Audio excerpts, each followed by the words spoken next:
বর্তমানে অনলাইনে সারা হয় যাবতীয় কাজ। অনলাইনের মাধ্যমের উপরে আমাদের নির্ভরশীলতা অনেকটা বেড়ে গিয়েছে আগের থেকে। আর যতই নির্ভরশীলতা বাড়ছে তত আমরা কি দেখতে পাচ্ছি না, এর সঙ্গে রিলেটেড সাইবার প্রতারণা, অপরাধের ঝুঁকি এগুলো বাড়ছে। দেশে ক্রমাগত সাইবার হানা বৃদ্ধি পাচ্ছে। সম্প্রতি একটি আমেরিকান সংস্থার রিসার্চে জানানো হয়েছে যে ফিলিস্তিন এবং ইসরায়েলের মধ্যে যে যুদ্ধ চলছে, সেই যুদ্ধের বিষয়ে যারা গাজার পাশে দাঁড়িয়েছে সেখানে সাইবার হানা সংক্রান্ত সেই সমস্ত জায়গায় বিষয়গুলো আরও বেশি করে সামনে আসছে। আমেরিকান ভিত্তিক নিরাপত্তা গবেষণা সংস্থা বলছে যে দেশগুলো হয় ইসরায়েলকে সমর্থন করছে বা গাজায় যে ধ্বংসলীলা চলছে সেই অভিযান বন্ধ করার জন্য চাপ সৃষ্টি করছে, তাদের উপরে নজরদারি চালানো হচ্ছে। গবেষণা সংস্থা বলছে যে ইউনাইটেড কিংডম, বাহরিন, জর্ডানের মতন বিমানবন্দরগুলি এই মুহূর্তে হ্যাকারদের টার্গেট।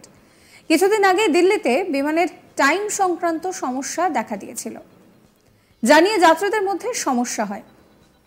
তাদের ওয়েবসাইটটাও স্লো হয়ে গিয়েছিল, যা সাইবার ক্রাইমের অংশ বলেই মনে করা হচ্ছে। দিল্লি বিমানবন্দর কর্তৃপক্ষের তরফে এই বিষয়ে জিজ্ঞেস করা হলে তারা জানান যে সাইবার আক্রমণ হয়নি। গত বছর মুম্বাইয়ে বিদ্যুৎ বিপর্যয় ঘটে। দেশের অর্থনৈতিক রাজধানীতে কয়েক ঘন্টার জন্য শেয়ার বাজার, পরিবহন ব্যবস্থা, হাসপাতালগুলো এক প্রকার অচল হয়ে পড়েছিল। তখনই অনেকের সন্দেহ হয়েছিল যে পাওয়ার গ্রিড হয়তো হ্যাক হয়ে গিয়েছে।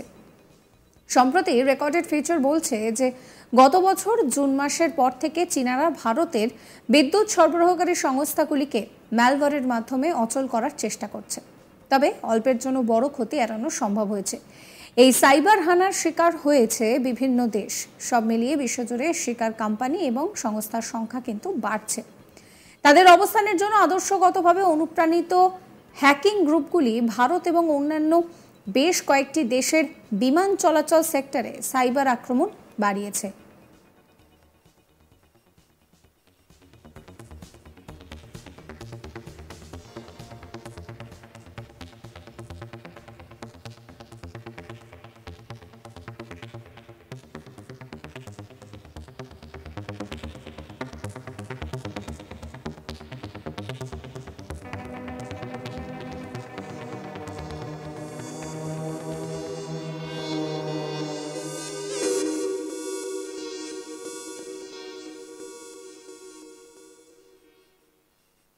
বর্তমানে অনলাইনের মাধ্যমেই আমরা যাবতীয় কাজ করছি। কোনো কিছু অর্ডার করা থেকে শুরু করে ব্যাংকিং সেক্টরের কাজ সবই আমরা অনলাইনের মাধ্যমে করতে বেশি কমফোর্টেবল ফিল করছি। তো এই অনলাইনের ওপরে যত নির্ভরশীলতা বাড়ছে ততই কিন্তু পাল্লা দিয়ে সাইবার প্রতারণা এবং অপরাধের ঝুঁকিও বাড়ছে। দেশে ক্রমাগত সাইবার হানাও বৃদ্ধি পাচ্ছে।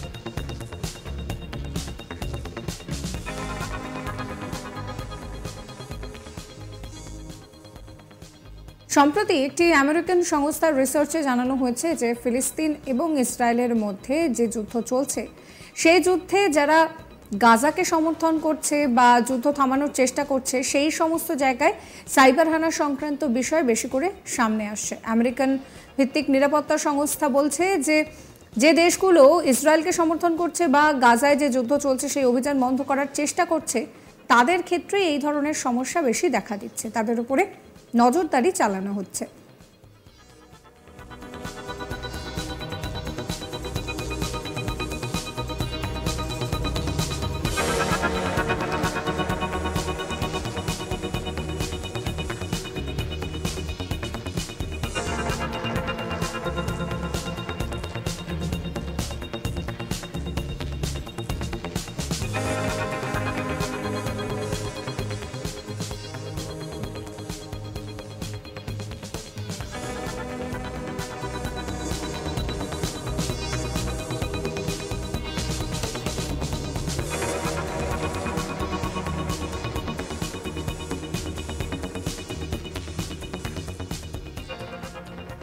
সাবস্ক্রাইব করবেন আজ তাক বাংলার ইউটিউব চ্যানেলকে, ফলো করতে ভুলবেন না হোয়াটসঅ্যাপ চ্যানেলও।